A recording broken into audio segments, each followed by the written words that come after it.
സർഗാത്മകം, സക്രിയം, ആത്മവിമർശകം, വ്യവസ്ഥാവിമർശകം, പരീക്ഷണോന്മുഖം. ഒരു സാഹിത്യ വിമർശകൻ ആധുനിക കവിതയെ വിശേഷിപ്പിക്കാൻ ഉപയോഗിച്ചേക്കാവുന്ന ഈ പ്രത്യേകതകളെല്ലാം ഗാന്ധിജിയുടെ സമീപനത്തിലും ഉണ്ടായിരുന്നു. ഗാന്ധി ധാരാളം കവിതകൾക്ക് വിഷയമായിട്ടുണ്ട്. ഞാൻ പറയേണ്ടതില്ല. മലയാളത്തിൽ തന്നെ അതിദീർഘമായ ഒരു പാരമ്പര്യമുണ്ട്. എനിക്ക് തോന്നുന്നില്ല നമ്മുടെ ഏതെങ്കിലും വലിയ കവി ഉണ്ട് എന്ന് ഗാന്ധിയെക്കുറിച്ച്, അല്ലെങ്കിൽ ഏതെങ്കിലും ഗാന്ധിയൻ പ്രമേയത്തെക്കുറിച്ച് കവിത എഴുതാത്തതായിട്ട്. ബാലാമണിയമ്മ എടുത്താലും, വള്ളത്തോൾ എടുത്താലും, വൈലോപ്പിള്ളിയും ഇടശ്ശേരിയും എടുത്താലും, കുഞ്ഞിരാമൻ നായർ എടുത്താലും, നമ്മുടെ എല്ലാ വലിയ കവികളും നമ്മുടെ ഗാന്ധിയെക്കുറിച്ച് നേരിട്ട്, അല്ലെങ്കിൽ ഗാന്ധിയൻ പ്രമേയങ്ങളും ഗാന്ധിയുടെ സ്വാതന്ത്ര്യ സമരത്തിലെ പങ്കും അതുമായി ബന്ധപ്പെട്ട സംഭവങ്ങളുമായി അതിനെല്ലാം പ്രമേയമാക്കുന്ന രീതിയിലുള്ള കവിതകൾ ധാരാളമായിട്ട് രചിച്ചിട്ടുണ്ട്.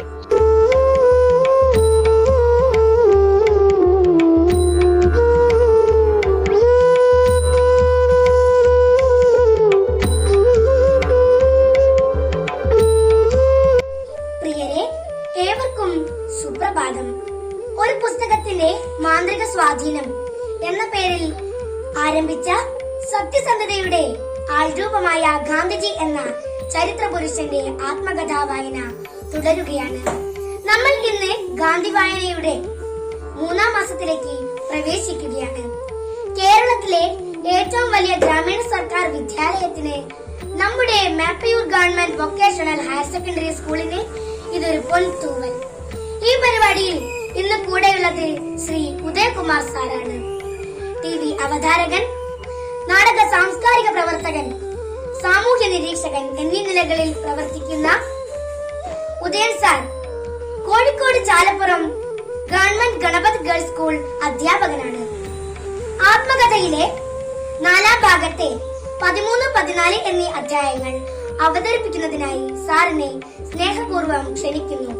ഒപ്പം നല്ല ശ്രോതാക്കളായ നിങ്ങൾ ഏവരെയും സഹർഷം സ്വാഗതം ചെയ്യുന്നു.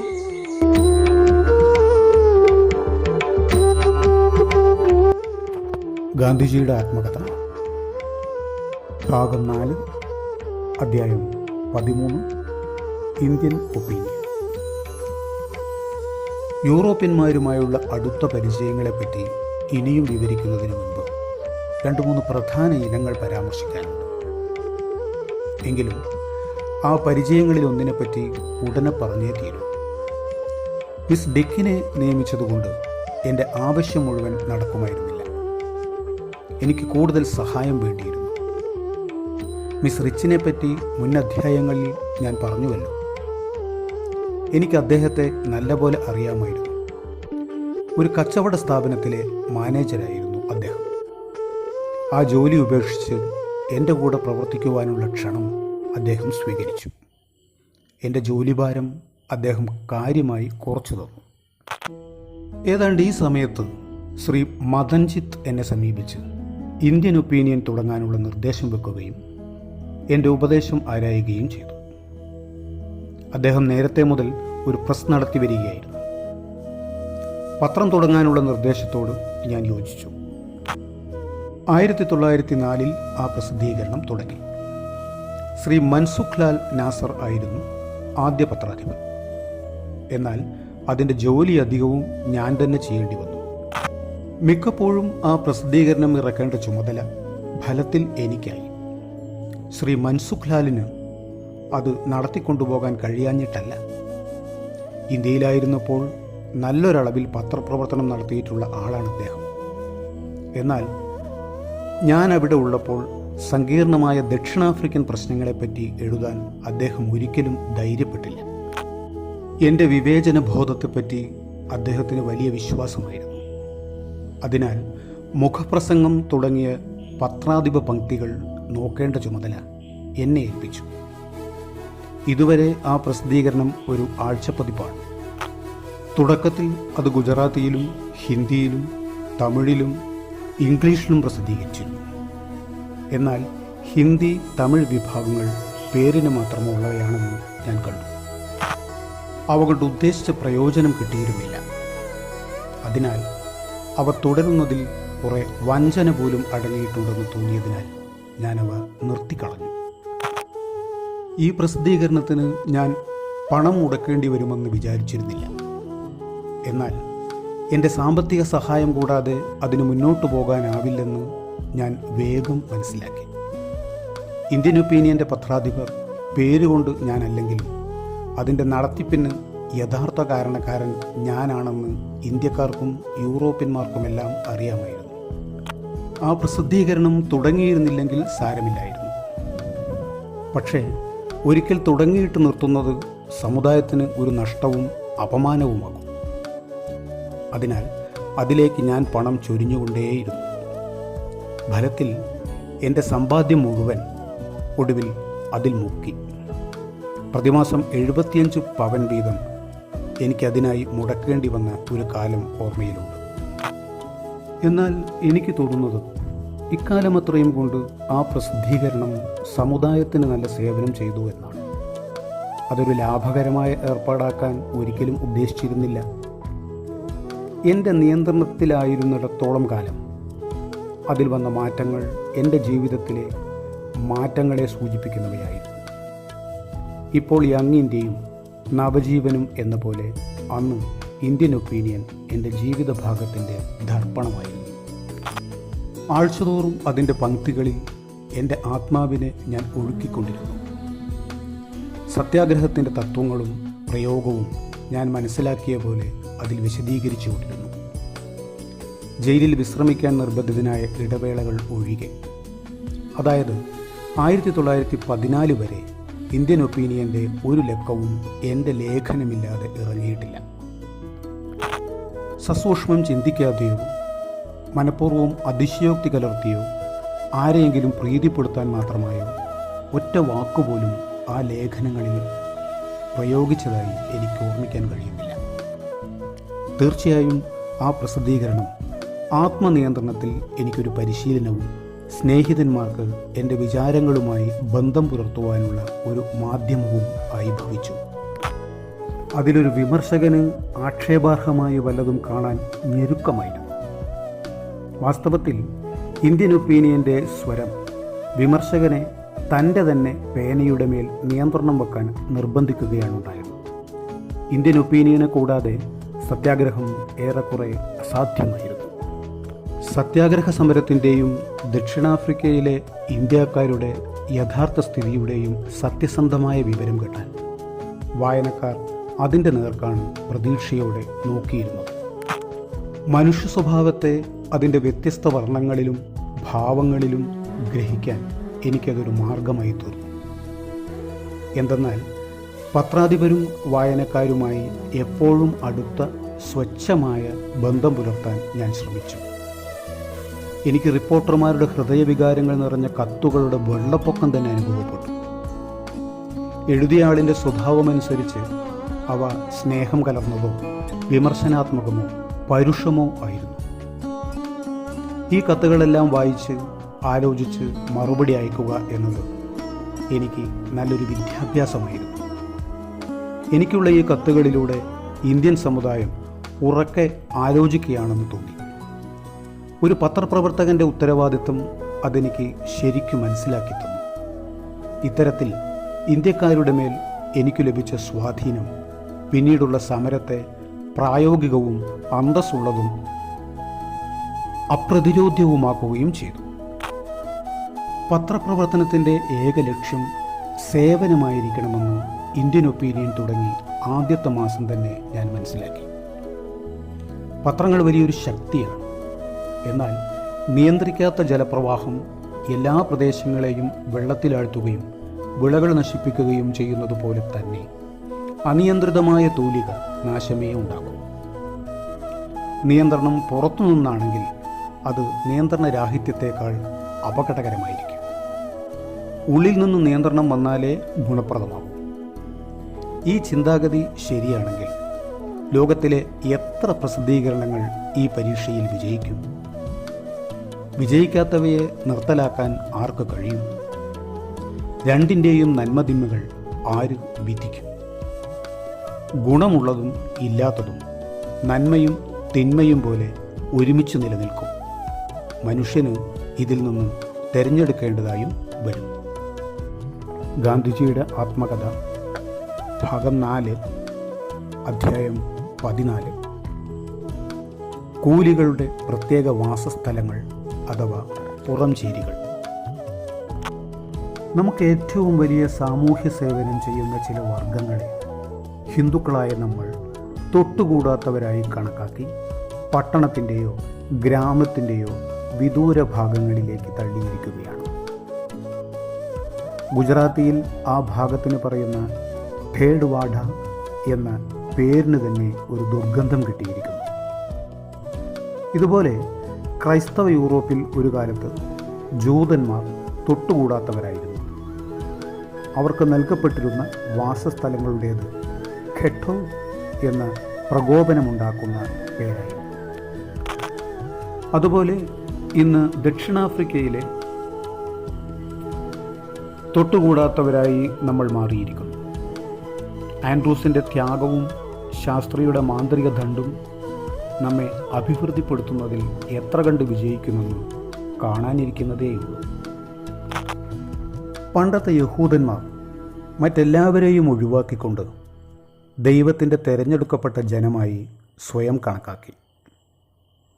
അതിൻ്റെ ഫലമെന്ന പോലെ അവരുടെ അനന്തര തലമുറകൾക്ക് വിചിത്രവും അന്യായം പോലുമായ ദൈവശിക്ഷ അനുഭവിക്കേണ്ടി വന്നു. മിക്കവാറും അതേ രീതിയിൽ ഹിന്ദുക്കൾ സ്വയം ആര്യന്മാർ അഥവാ പരിഷ്കൃതർ ആയും സ്വന്തം ആളുകളിൽ തന്നെ ഒരു വിഭാഗത്തെ അനാര്യർ അഥവാ തൊട്ടുകൂടാത്തവർ ആയും കണക്കാക്കി. അതിൻ്റെ ഫലമായി അന്യായമെങ്കിലും വിചിത്രമായ ഒരു ദൈവശിക്ഷയ്ക്ക് ദക്ഷിണാഫ്രിക്കയിലെ ഹിന്ദുക്കൾ മാത്രമല്ല മുസ്ലിങ്ങളും പാഴ്സികളും കൂടി ഇരയായി.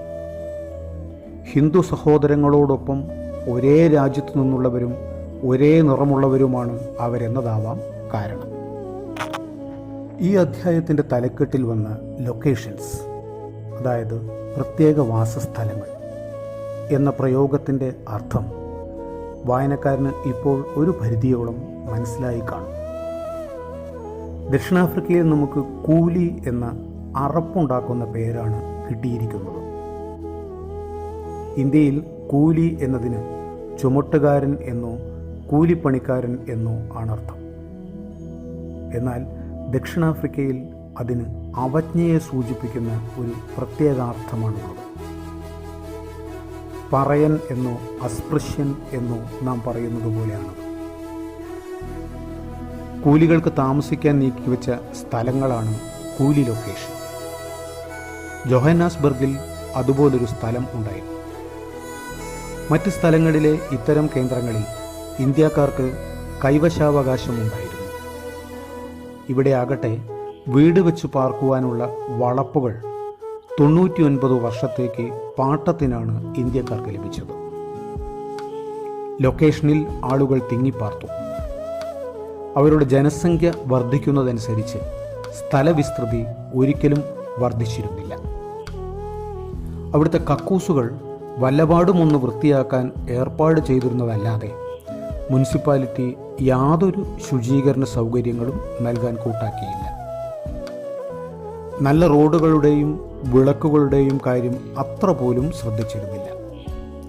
അവിടുത്തെ ആളുകളുടെ ക്ഷേമത്തിൽ താൽപ്പര്യമില്ലാത്ത മുനിസിപ്പാലിറ്റി അവിടുത്തെ ശുചീകരണത്തിൽ ശ്രദ്ധിക്കുക സംഭവ്യമല്ല. ആളുകൾക്കാണെങ്കിൽ നഗര ശുചീകരണം, ആരോഗ്യരക്ഷ തുടങ്ങിയവയുടെ തത്വങ്ങൾ അറിയില്ല. അതിനാൽ മുനിസിപ്പാലിറ്റിയുടെ സഹായമോ മേൽനോട്ടമോ കൂടാതെ ഒന്നും ചെയ്യാനാവില്ല. അവിടെ ചെന്നവരെല്ലാം ഒറ്റയ്ക്ക് വിജനദ്വീപിൽ അകപ്പെട്ടെങ്കിലും പരിശ്രമിച്ചു മുന്നേറിയ കഥാപാത്രമായ റോബിൻസോ ക്രൂസോമാരായിരുന്നെങ്കിൽ അവരുടെ കഥ മറ്റൊന്നാകുമായിരുന്നു. പക്ഷേ റോബിൻസൺ ക്രൂസോമാരുടേതായ ഒരു കുടിയേറ്റ കോളനി ലോകത്തൊരിടത്തും ഉള്ളതായി അറിവില്ല. സാധാരണയായി ആളുകൾ വിദേശത്ത് കുടിയേറുന്നത് ധനമോ കച്ചവടമോ തേടിയാണ്. എന്നാൽ ദക്ഷിണാഫ്രിക്കയിലേക്ക് പോയ ഇന്ത്യക്കാരിൽ മഹാഭൂരിപക്ഷവും അറിവില്ലാത്തവരും പാവങ്ങളുമായ കൃഷിക്കാരായിരുന്നു. കഴിവുള്ള എല്ലാ സംരക്ഷണവും ശുശ്രൂഷയും ലഭിക്കേണ്ടത് അവർക്ക് ആവശ്യമായിരുന്നു. അവർക്ക് പിന്നാലെ ചെന്ന കച്ചവടക്കാരും വിദ്യാസമ്പന്നരുമായ ഇന്ത്യക്കാർ വളരെ കുറവായിരുന്നു. മുനിസിപ്പാലിറ്റിയുടെ കുറ്റകരമായ അവഗണനയും ഇന്ത്യൻ കുടിയേറ്റക്കാരുടെ അജ്ഞതയും സംയോജിച്ച് ലൊക്കേഷനെ തികച്ചും വൃത്തികെട്ടതാക്കി. അവിടുത്തെ വഷളായ അവസ്ഥ നന്നാക്കുന്നതിനും എന്തെങ്കിലും ചെയ്യുന്നതിൽ നിന്നും വളരെ വ്യത്യസ്തമായി മുനിസിപ്പാലിറ്റി അതിൻ്റെ അവഗണന കൊണ്ട് ലൊക്കേഷനിലുണ്ടായ ശുചിത്വമില്ലായ്മയെ ആ വാസസ്ഥലം തന്നെ ഇല്ലായ്മ ചെയ്യാനുള്ള കാരണമാക്കുകയും കുടിയേറ്റക്കാരെ ഒഴിപ്പിക്കുന്നതിന് സ്ഥലത്തെ നിയമനിർമ്മാണ സഭയിൽ നിന്ന് അധികാരം സമ്പാദിക്കുകയും ചെയ്തു. ഞാൻ ജോഹന്നാസ്ബർഗിൽ താമസിക്കുമ്പോൾ ഇതായിരുന്നു അവിടുത്തെ അവസ്ഥ. കുടികിടപ്പുകാർക്ക് അവരുടെ സ്ഥലത്തിൻ്റെ ഉടമസ്ഥാവകാശം ഉണ്ടായിരുന്നതിനാൽ സ്വാഭാവികമായും പ്രതിഫലം കിട്ടുമായിരുന്നു. ഭൂമി ഏറ്റെടുക്കൽ സംബന്ധിച്ച കേസുകൾ വിസ്തരിക്കാൻ പ്രത്യേക കോടതിയെ ഏർപ്പെടുത്തി. ഭൂമിക്ക് മുനിസിപ്പാലിറ്റി പറയുന്ന വില ഉടമസ്ഥന് സ്വീകാര്യമല്ലെങ്കിൽ ഈ കോടതിയെ സമീപിക്കാം. കോടതി നിശ്ചയിക്കുന്ന തുക മുനിസിപ്പാലിറ്റി പറഞ്ഞതിലും അധികമാണെങ്കിൽ കോടതി ചെലവ് മുനിസിപ്പാലിറ്റി വഹിക്കണം. കുടികിടപ്പുകാർ മിക്കവരും എന്നെ അവരുടെ നിയമോപദേഷ്ടാവാക്കി ഏർപ്പെടുത്തി. ഈ കേസുകൾ കൊണ്ട് പണമുണ്ടാക്കാൻ എനിക്ക് ആഗ്രഹമില്ലായിരുന്നു. അതുകൊണ്ട് ജയിക്കുന്ന കേസിൽ കോടതി വിധിക്കുന്ന ചെലവും തോറ്റാലും ജയിച്ചാലും ഓരോന്നിനും 10 പവൻ വീതം ഫീസ് കൊണ്ട് ഞാൻ തൃപ്തിപ്പെട്ടു കൊള്ളാമെന്നും അവരോട് പറഞ്ഞു. അങ്ങനെ കിട്ടുന്ന തുകയിൽ പാതി പാവങ്ങൾക്കായി ഒരു ആശുപത്രിയോ അതുപോലെന്തെങ്കിലും സ്ഥാപനമോ തുടങ്ങാനായി ഞാൻ നീക്കിവെക്കാൻ ഉദ്ദേശിക്കുന്നു എന്നും അവരോട് പറഞ്ഞു. ഇത് സ്വാഭാവികമായും അവരെയെല്ലാം സന്തോഷിപ്പിച്ചു. 70ഓളം കേസുകളിൽ 1 മാത്രമേ തോറ്റുള്ളൂ. അതിനാൽ ഫീസിനത്തിൽ സാമാന്യം വലിയൊരു തുക കിട്ടി.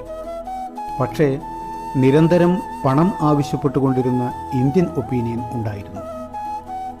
അതിനോടകം 1600 പവൻ അത് വിഴുങ്ങിക്കഴിഞ്ഞിരുന്നതായും ഓർക്കുന്നു. കക്ഷികൾ എനിക്ക് ചുറ്റും സദാ ഉണ്ടായിരുന്നു. അവരിലധികവും ദക്ഷിണേന്ത്യയിൽ നിന്ന് ആദ്യം കരാർ ജോലിക്കാരായി വന്നവരാണ്. അവരുടെ പ്രത്യേകതരം സങ്കടങ്ങൾക്ക് പരിഹാരം കാണാനായി അവർ സ്വതന്ത്ര ഇന്ത്യൻ വ്യാപാരി വ്യവസായികളുടേതിൽ നിന്ന് വ്യത്യസ്തമായി സ്വന്തമായൊരു സംഘടന രൂപീകരിച്ചിരുന്നു. അവരിൽ കുറേ പേർ തുറന്ന മനസ്ഥിതിയോടും കൂടിയവരും ഉദാരമനസ്കരും സ്വഭാവ വൈശിഷ്ട്യം ഉള്ളവരും ആയിരുന്നു. അവരുടെ നേതാക്കൾ സംഘടനാ പ്രസിഡന്റ് ജി ജയറാം സിംഗും പ്രസിഡന്റിൻ്റെ തന്നെ സ്ഥാനം ഉണ്ടായിരുന്ന ശ്രീ ബദരിയുമായിരുന്നു. രണ്ടുപേരും ഇപ്പോൾ ജീവിച്ചിരിപ്പില്ല. അവർ എന്നെ വളരെയധികം സഹായിച്ചിരുന്നു. ശ്രീ ബദരി എന്നോട് ഉറ്റ ബന്ധം പുലർത്തുകയും സത്യാഗ്രഹത്തിൽ പ്രധാനപ്പെട്ട പങ്ക് വഹിക്കുകയും ചെയ്തു. ഉത്തരേന്ത്യയിൽ നിന്നും ദക്ഷിണേന്ത്യയിൽ നിന്നും കുടിയേറി പാർത്തിരുന്ന ഒട്ടേറെ പേരുമായി ഇവരും മറ്റ് സുഹൃത്തുക്കളും വഴി ഞാൻ അടുത്തു പരിചയപ്പെട്ടു. ഞാൻ അവരുടെ വെറും നിയമോപദേഷ്ടാവ് എന്നതിലേറെ ഒരു സഹോദരനായി മാറുകയും അവർക്ക് സ്വന്തമായും പൊതുവായും ഉണ്ടായ സങ്കടങ്ങളും കഷ്ടപ്പാടുകളും പങ്കിട്ടനുഭവിക്കുകയും ചെയ്തു. ഇന്ത്യക്കാർ എന്നെ എങ്ങനെയാണ് വിളിച്ചിരുന്നതെന്നറിയുക കുറേ രസകരമായേക്കാം. അബ്ദുള്ള സേട്ടു എന്നെ ഗാന്ധി എന്ന് വിളിക്കാൻ വിസമ്മതിച്ചു. ഭാഗ്യത്തിന് ആരും എന്നെ സായുവെന്ന് വിളിച്ചോ അങ്ങനെ കണക്കാക്കിയോ ഒരിക്കലും അപമാനിച്ചില്ല.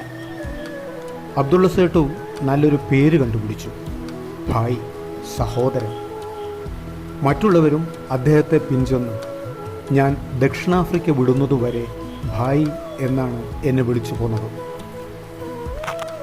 എന്നാൽ മുൻ കരാർ ജോലിക്കാരായ ഇന്ത്യക്കാർ വിളിക്കുമ്പോൾ ആ പേരിനൊരു മധുര രസമുണ്ടായിരുന്നു.